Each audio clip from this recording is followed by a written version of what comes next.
track, and you know, first time ever on an MX1 bike here, so be a learning curve, but you know, I'm looking forward to it, and just looking forward to riding the track. We only get to ride it once a year, and yeah, I always enjoy it.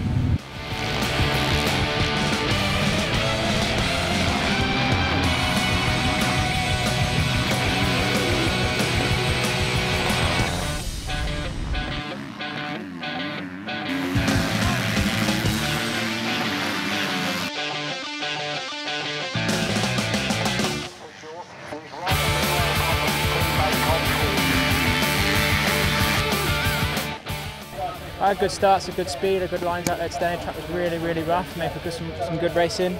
Mark with MyTech Engines has brought me quite a quick engine, and it's a lot better this weekend, and we're moving in the right step.